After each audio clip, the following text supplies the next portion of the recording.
नमस्कार दोस्तों, आज की वीडियो में आपका स्वागत है। काफी लोगों को डाउट होता है कि हमारे पास कुछ क्वेश्चंस होते हैं जो आपके पास मोस्टली आस्क किए जाते हैं, क्वेश्चन जो आपको पता होने चाहिए आपके पास कैसे क्वेश्चन होने चाहिए और इनको आप कैसे सॉल्व कर सकते हैं। तो डेटा साइंस के कुछ क्वेश्चन हैं जो मोस्टली आस्क किए जाते हैं। सबसे पहला, what is the data science, और सिंपल वर्ड्स में कहें तो डेटा साइंस क्या होता है। आपको इसमें इंटरव्यूअर को क्या एक्सप्लेन करना है, तो आपको इसमें एक्सप्लेन करना है कि डेटा साइंस आपके पास आप एक्सप्लेन करना है to a non technical person. आप चीज को एक्सप्लेन करना चाहते हो, जो सामने बैठा है आप ये समझ के चलिए वो नॉन टेक्निकल। तो आपको क्या है, डेटा साइंस क्या है? Data science is about using data to answer business question. About using data, data science में हम क्या करते हैं, डेटा को यूज करते हैं किसके लिए? आंसर करने के लिए बिजनेस के क्वेश्चंस को, जो आपके पास क्वेश्चन बनते हैं उनके बेसिस पर और मेक डिसीजन में हेल्प करना। अगर मैं इसमें बात करूं तो इसमें स्टेप क्या होते हैं? पहले कलेक्ट डेटा, कलेक्ट करना डेटा। कलेक्शन के बाद आपको क्लीन करना है डेटा। आपके पास काफी टेक्निक्स होती हैं, जैसे कि नल वैल्यू को रिमूव करना या फिर आपको मीन वैल्यू लेना, तो इन सारों को हम यूज करते हैं। फिर एनालाइज करना पैटर्न को, उसके बाद बिल्ड करना मॉडल्स, और फिर जनरेट द रिजल्ट और जनरेट द साइट, जनरेट करना। तो ये आपके पास स्टेप होते हैं अगर डेटा साइंस की बात। तो एनालाइज करना, रियल वर्ल्ड एग्जांपल के अमेजोन का एनालाइजर यूज ब्राउजिंग और परचेजिंग हिस्ट्री। अगर अमेजोन पे हम चाहते हैं तो हमारे पास क्या होता है, रिकमेंडेशन, प्रोडक्ट रिकमेंड करना। जैसे आप मूवी देखते हैं या कोई प्रोडक्ट खरीदा तो उसके बेसिस पर वो रिकमेंड दे। प्रिडिक्ट करता है डिमांड क्या है? ऑप्टिमाइज दी डिलीवरी रूट और रिजल्ट, मोर सेल और फास्टर डिलीवरी। तो आपके पास इस तरह आप इसको यूज करते हैं। तो अमेजोन का एक एग्जांपल दिया है जिसमें यूजर की ब्राउजिंग और परचेज हिस्ट्री के बेसिस पर रिकमेंड करना, प्रिडिक्ट करना डिमांड को, ऑप्टिमाइज करना डिलीवरी रूट को, ताकि जो प्रोडक्ट आपने परचेज किया वो आप तक जल्दी से जल्दी पहुंचे। और हमारा रिजल्ट क्या होना चाहिए? मोर सेल एंड फास्टर डिलीवरी। अब दूसरा सबसे जो इंपॉर्टेंट क्वेश्चन होता है ओवरफिटिंग, और हम इसको फिक्स कैसे कर सकते हैं। अगर मैं ओवरफिटिंग की बात करूं, आपको इसके साथ एक एग्जांपल जरूर याद रखना है ताकि आप उसके क्वेश्चन को आंसर कर सकें। ओवरफिटिंग क्या होता है? जब हम मॉडल को लर्न करता है, जब हम मॉडल को ट्रेन करते हैं तो नॉइस इंस्टेंट ऑफ पैटर्न, तो नॉइस इंस्टेंट ऑफ पैटर्न, वो नॉइस लर्न करता है। मतलब आपके पास रिजल्ट ओवरफिटिंग देता है, मतलब रिजल्ट ज्यादा देता है। परफॉर्मेंस ग्रेड, जब आप उसे ट्रेन करते हैं तो उसकी परफॉर्मेंस उस टाइम पर अच्छी होती है। जब आप उसे टेस्ट करते हो, टेस्टिंग का मतलब है, ट्रेनिंग का मतलब है आपको डेटा दिया, उस पर आपने उसको ट्रेन किया। अगर उसको नए डेटा पे जब आप करते हैं, नए डेटा पे आप जाते हैं तो आप उसे टेस्ट करते हैं, न्यू डेटा प्रोवाइड करता है। वहां पर जो वो रिजल्ट बुरा देता है, पैट देता है, प्रेडिक्शन रॉन्ग देता है, तो उसको हम क्या कहते हैं? Under overfitting. ट्रेनिंग पे अच्छा था मगर टेस्टिंग पे रिजल्ट उसने खराब दिया, तो इसको हम क्या कहते हैं? ओवरफिटिंग। हम real example, predicting house price एक रियल एग्जांपल है। तो मॉडल मेमोराइज करता है specific house instead of understanding the trend.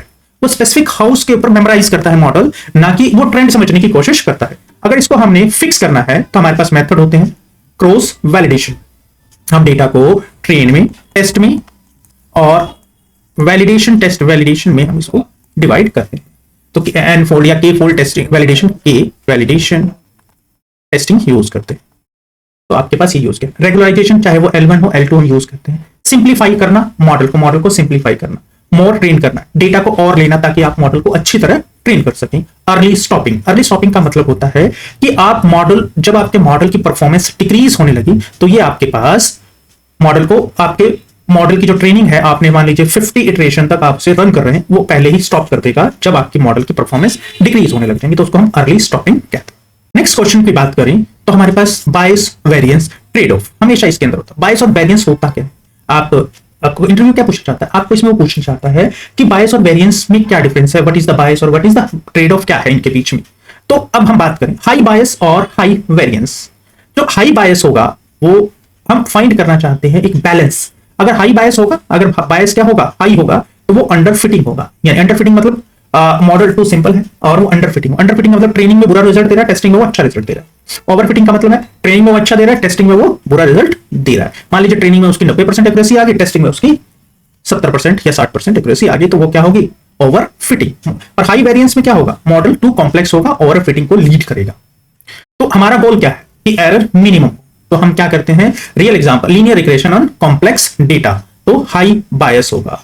और deep random forest with no tuning, high variance होगा। तो लीनियर रिग्रेशन में क्या कहते हैं? विद कॉम्प्लेक्स डेटा क्या होता है? वहां पे हाई बायस होता है। और रैंडम फॉरेस्ट में, डीप रैंडम फॉरेस्ट में हम क्या यूज करते हैं? With no tuning, high variance होता है। तो हम ट्यून करते हैं हाइपर पैरामीटर्स को। जो हाइपर पैरामीटर्स यूज किए जाते हैं, चाहे वो इटरेशन हो गई, चाहे वो आपके पास अर्ली स्टॉपिंग हो गया या फिर आपके पास ड्रॉप आउट लेयर हो गई, डिपेंड करता है मॉडल पे, उनके बेसिस पर हम इनको हाइपर पैरामीटर को ट्यून करते हैं ताकि हम इनको मैनेज कर सके। अगर आप न्यूरल नेटवर्क में होते हैं, न्यूरल नेटवर्क बेस्ड मॉडल पे करते हैं, तो हमारे पास क्या होता है, लर्निंग रेट हाइपर पैरामीटर में पहला।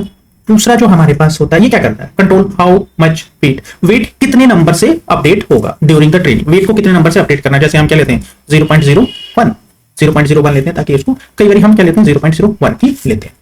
बैच साइज क्या है, बैच साइज हम बेसिकली 8, 16 और 32 का हम बैच साइज लेते हैं। ये प्रोसेसिंग की स्पीड को भी बढ़ाता है और मेमोरी भी कम कंज्यूम करने में। इपोक्स हो गया। नंबर 4 पे हमारे पास क्या हो गया, ऑप्टिमाइजर हो गए। अगर मैं इन ऑप्टिमाइजर में बात करूं, जैसे एडम हो गया, SGD हो गया, तो ये आपके पास सारे के सारे ऑप्टिमाइजर्स होते हैं। अगर मैं 5th नंबर की बात करूं, हमारे पास 5th में क्या होता है, ड्रॉप आउट रेट, तो ये आपके पास यूज होते। इसके अलावा हमारे पास क्या होता है, 6 नंबर पे होता है हमारे पास एक्टिवेशन फंक्शंस। तो हम इसमें जैसे कि आपके पास कौन कौन से होते हैं, रेलू, तो आपके पास ये एक्टिवेशन फंक्शंस होते हैं। इसके बाद हमारे पास वेट 7 नंबर पे हमारे पास होता है वेट इनिशियलाइजेशन। वेट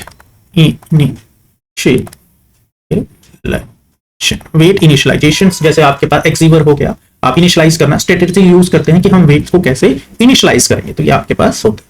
इसके अलावा अगर आप बात करें ट्री बेस्ड मॉडल, जैसे कि रैंडम फॉरेस्ट होता है या एक्सी बूस्ट होता है, तो उसके अंदर हम क्या यूज करते हैं। अगर मैं ट्री बेस्ड की बात करूं, ट्री बेस्ड मॉडल की बात करूं, तो हमारे पास नंबर ऑफ ट्रीज के, जैसे कि आपके पास रैंडम फॉरेस्ट वगैरह होते हैं, नंबर ऑफ ट्रीज पहले नंबर पे।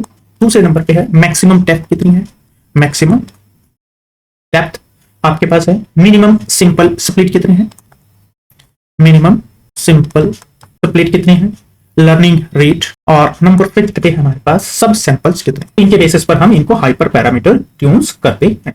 आप इसके बाद अगर हम बेस्ट हाइपर ट्यूनिंग के लिए हम यूज करें, finding the best combination of hyper tuning में इंप्रूव करना मॉडल्स की परफॉर्मेंस, तो बेसिक इनका वर्क होता है ग्रिड सर्च। इसके अलावा मोस्ट कॉमन जो मेथड्स यूज किए जाते हैं, मेथड्स जो हमारे पास यूज किए जाते हैं, पहला होता है ग्रिड सर्च।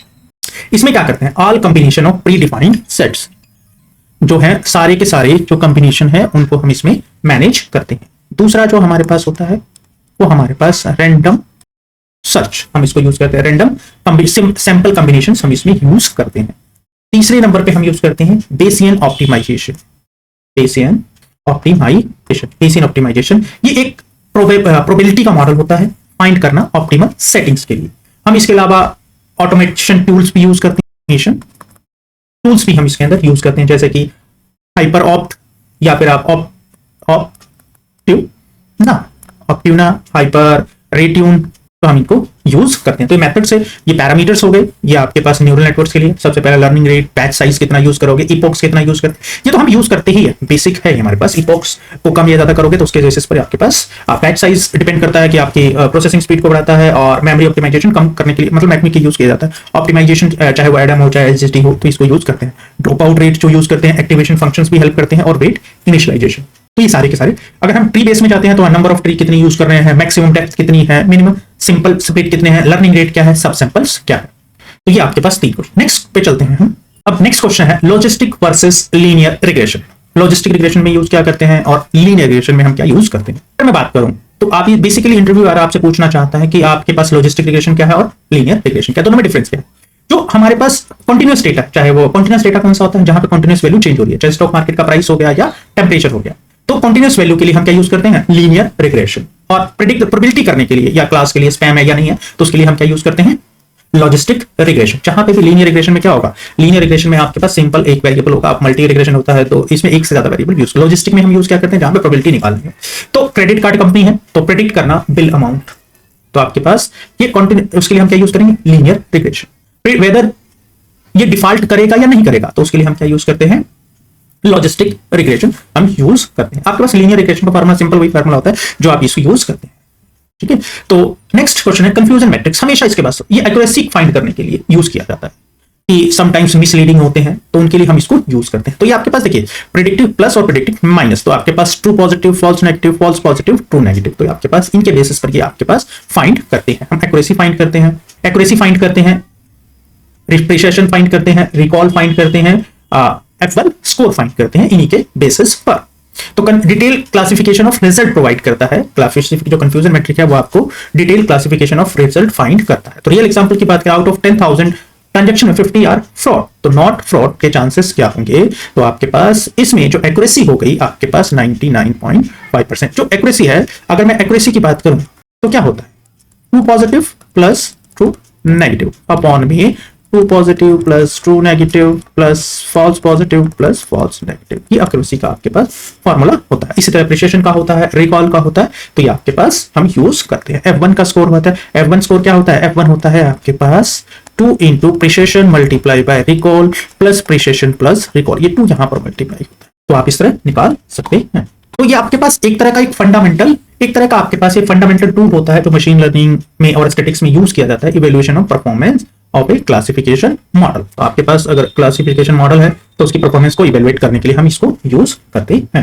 एक्यूरेसी के लिए हो गया। अगला फॉर्मूला जो है वो हमारे पास जो ट्रू पॉजिटिव होता है, ये ट्रू पॉजिटिव का मतलब है कि आपने जो प्रेडिक्ट किया था वो पॉजिटिव है। मान लीजिए आप टॉस कर रहे हैं तो आपने कहा कॉइन में हेड आएगा, तो हेड आ गया, तो वो ट्रू पॉजिटिव आ गया, ठीक है जी। आपने कहा कि टेल आया, ठीक है, और टेल ही आ गया नेगेटिव पार्ट्स में, तो वो आपके पास ट्रू नेगेटिव हो गया, करेक्टली प्रेडिक्ट नेगेटिव क्लास, तो आपके पास नेगेटिव हो गया।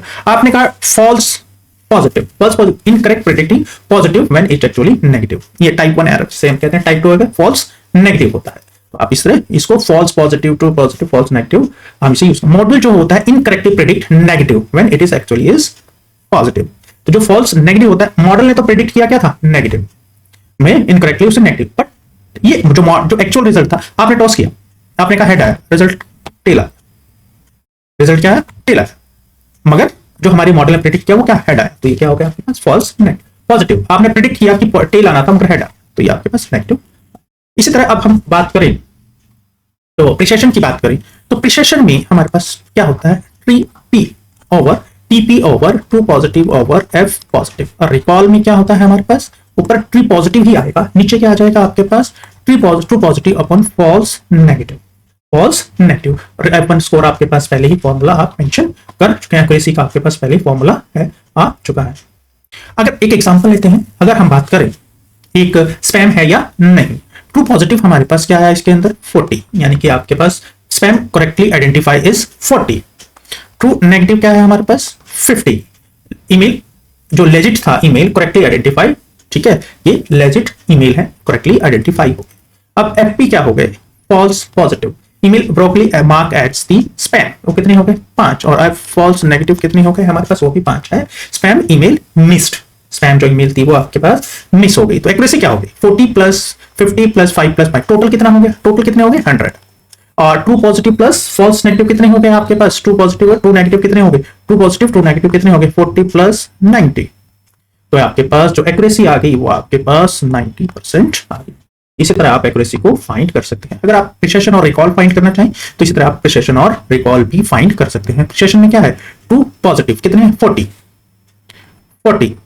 Plus 40 upon 40 plus false positive वो कितने हैं, 5, तो आपके पास 40 अपॉन 45, ये आपके पास आंसर आ, इसको एक्यूरेसी के फॉर्म में फाउंड करेंगे तो आपके पास ये आ जाएगा 9 which is equal to 8 upon 9, तो आप इसे डिवाइड करेंगे तो 972 980 72, यानी कि 8 आ गया, फिर आपके पास 72 ए बच गया 80, फिर 8, तो आपके पास जो एक्यूरेसी आ गई वो आपके पास 88% आ गई, जो प्रिसिशन आ गया वो 88%। इस तरह रिकॉल, प्रेफरेंस और सारे स्कोर आप फाइंड कर सकते हैं। नेक्स्ट की बात करते हैं, अगर मैं पी वैल्यू की बात करूं तो इंटरव्यू एक्सप्लेन करता है कि पी वैल्यू की आपके पास इसका प्रैक्टिकल टर्म क्या है, कहां यूज किया जाता है। तो पी वैल्यू क्या करती है, टेल करती है वेदर ऑब्जर्व किया, whether the observe difference is likely due to chance. जो ऑब्जर्व डिफरेंस किया था वो क्या था, ड्यू टू चांस होता है, बाय चांस है। तो अगर पी की वैल्यू लेस देन 0.05 है तो ये क्या है, स्टैटिकली सिग्निफिकेंट है, यानी सही वैल्यू है। तो एक एग्जांपल करते हैं, पी की वैल्यू हमेशा इसे स्टैटिकल फाइंड हम यूज करने के लिए हम इसको यूज करते हैं। अगर मैं इसमें एक एग्जांपल देते हैं, marketing term run 2 ads, A converse 3% of और बी कन्वर्जन्स 4% ऑफ। जब हम हाइपोथेटिकली जो हाइपोथेसिस टेस्टिंग करेंगे तो if P is equal to 0 तो कंक्लूड करेंगे ad B perform significantly better than. तो अगर ये किससे है, लेस देन किससे है, 0.005 से। तो हम इसको यूज करें। जो पी की वैल्यू होती है वो प्रोबेबिलिटी होती है obtaining result at least as extreme as the observe result. तो आप इसको अज्यूम करते हैं, हम इसको नल हाइपोथेसिस इज ट्रू। अगर पी की वैल्यू स्मॉल है, यानी कि टिपिकली किससे इससे छोटी है, पी की वैल्यू अगर पी की वैल्यू 0.05 से छोटी है, स्मॉल है, तो observe data is unlikely under null hypothesis.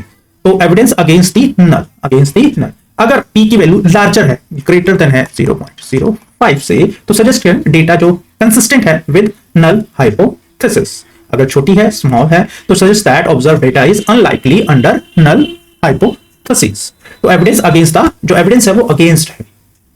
तो अगर हम इसकी वैल्यू ग्रेटर देन है तो हम क्या करेंगे, इनसफिशिएंट जो एविडेंस है टू रिजेक्ट इट। तो null hypo consistent with null hypothesis, तो हम इसको यूज करते हैं। दो वैल्यूज होती हैं। अब मान लीजिए हाइपोथेसिस हम सेट करते हैं, नल हाइपोथेसिस को हम कैसे रिप्रेजेंट करते हैं, H0 से, इसको हम कहते हैं नो इफेक्ट नो डिफरेंस। इसका मतलब क्या, उसके बाद जो H1 होती है उसे क्या कहते हैं, alternate hypothesis. There is an effect और डिफरेंस, इसमें क्या आएगा, no effect difference, no effect no difference. तो अल्टरनेट हाइपोथेसिस यूज करते हैं। रन करते हैं हम इसको स्टैटिकल टेस्ट। इसको हम कैसे करते हैं, चाहे वो टी टेस्ट हो गया, चाहे चाई स्क्वायर टेस्ट हो गया, चाहे अनोवा हो गया। कैलकुलेट करते हैं P value based on the test statics और डिस्ट्रीब्यूशन, और डिसीजन हम उसके बेसिस पर यूज करते हैं। अगर हम पी की value less than equal to 0.5 से है तो हम इसे क्या करते हैं, ऑफ्टन जो हम सिग्निफिकेंस लेवल जो होते हैं ऑफ्टन 0.05 ही होते हैं, रिजेक्ट कर देते हैं हम नल हाइपोथेसिस। अगर वैल्यू ग्रेटर देन है, ठीक है जी, 0.05 से, तो हम क्या करते हैं, फेल हो जाते हैं, हम fail to reject null hypothesis. हम नल हाइपोथेसिस को फेल हो जाते हैं रिजेक्ट करने में। सपोज हमारे पास एक टेस्ट किया, new drugs lower blood pressure. हम टेस्ट करते हैं whether new drugs lower blood pressure compare to the placebo. तो null hypothesis, drugs has no effect. Null hypothesis क्या कहती है, ड्रग हैज नो इफेक्ट। हमने टेस्ट किया हमने, रिजल्ट क्या आया, 0.03। पी की वैल्यू क्या है, 0.03। अब पी किससे है, लेस देन 0.05 है, तो हम क्या करेंगे, you reject the null hypothesis evidence that drugs work. तो हमने क्या किया, इसको रिजेक्ट कर दिया और हमने मान लिया कि हमारे जो ड्रग्स है वो वर्क कर रही है। तो नोट करते हैं जो मिसलीडिंग कंसेप्ट मोस्ट कॉमनली इसके अंदर यूज किए जाते हैं, not the probability that H0 is true, not probability making mistake. तो हम इसको यूज करते हैं, इस तरह हम इसको यूज करते हैं। How to handle, next question है हमारे पास, how to handle imbalance data set. तो नॉर्मल केसेस, अगर हम डेटा सेट है नॉर्मल केसेस और 1% है फ्रॉड है, इसमें यहाँ पे इम्बैलेंस डेटा है कि 99% नॉर्मल केसेस 1% लॉ की फ्रॉड है, तो इसमें आपको यूज कैसे करें। तो हम इसमें या तो ओवर सैंपलिंग कर सकते हैं, जैसे स्मूथ मेथड्स यूज करते हैं, या फिर अंडर सैंपलिंग करते हैं, क्लास वेट्स को करते हैं, और use precision recall instant of accuracy, इसको फाइंड करने के लिए हम यूज करते हैं। तो ये ओवर सैंपलिंग ज्यादा मेथड या अंडर सैंपलिंग हम इसे यूज करते हैं। तो एनोमली डिटेक्शन के लिए बैंकिंग फ्रॉड सिस्टम में हम इसको focus only on accuracy only. अगर इस तरह हम एक्यूरेसी पर ना बेस्ड होकर अदर पैरामीटर्स के भी हम यूज करते हैं, चाहे प्रिसिशन हो, रिकॉल हो, तो इस केसेस में जहां पे डेटा इंबैलेंस होता है, तो fraud cases if we focus on accuracy only, fraud cases disappear हो जाए। Instant we optimise recall so fraud is catch, ताकि हम फ्रॉड को कैच कर सके। Explain survivorship bias, real life example आपसे इसमें पूछना चाहता है। तो सर्वाइवरशिप बायस क्या होता है, occurs when we analyse only winner. तो सर्वाइवरशिप जो होती है इसमें हम सिर्फ और सिर्फ विनर के ऊपर फोकस करते हैं। During the world war II engineer ने स्टडी किया returning planer planes and suggested reinforcing bullets hit area. Static set करते थे प्लेन, जो प्लेन से that return survivor because those part they not matter. तो reinforce area without bullet holes. तो ये यहाँ पर जो इस तरह के एग्जांपल है उसमें सिर्फ हम विनर के ऊपर बताते हैं, आपके पास इसका कोई मैटर नहीं है। तो इसमें सर्वाइवर में सिर्फ और सिर्फ हम रिजल्ट पे फोकस करते हैं, यानी कि हम अपने कंक्लूजन पे फॉलो करते हैं, यानी कि हम विनर पे फॉलो करते हैं, फेलियर्स के बारे में नहीं करते। ये तो एक एग्जांपल था वर्ल्ड वॉर II के अंदर, जहां पर हम बुलेट होल्स स्टडी करते हैं। इंजीनियर स्टडी किया क्या, बुलेट होल्स और returning plane to reinforce those area. तो बट स्टैटिकल ने पॉइंट आउट किया the plane do not return where hit in other area. अगर हम री-इन्फोर्समेंट शूट करते हैं तो वो कहां चले जाते हैं, should go where no damage were seen. तो ये survivorship bias in action high. आप स्टार्टअप्स के बारे में सुनते हैं, बहुत सारे स्टार्टअप आपने सुने हुए, चाहे वो अमेजन हो गया, एप्पल हो गया, ये सक्सेस हो गए, बट आपको ये भी पता होने 1000 ऑफ जो स्टार्टअप्स है वो फेलियर भी हुए हैं, उनके बारे में किसी को कुछ नहीं पता। जैसे स्टॉक मार्केट में ये अमीर बन गया, वो अमीर बन गया, उसने इतना प्रॉफिट दे दिया, बट आपके पास लॉस वाले भी आपके पास होते हैं। तो ये आपके पास कुछ सर्वाइवरशिप बायस के होते हैं। तो इस वीडियो में इतना ही, अगले वीडियो में फिर मिलेंगे कुछ नए क्वेश्चन। अगर आपको मेरी वीडियो पसंद आई तो मेरे चैनल को सब्सक्राइब और वीडियो को लाइक करना ना भूलें। थैंक यू, मिलते हैं अगली वीडियो में।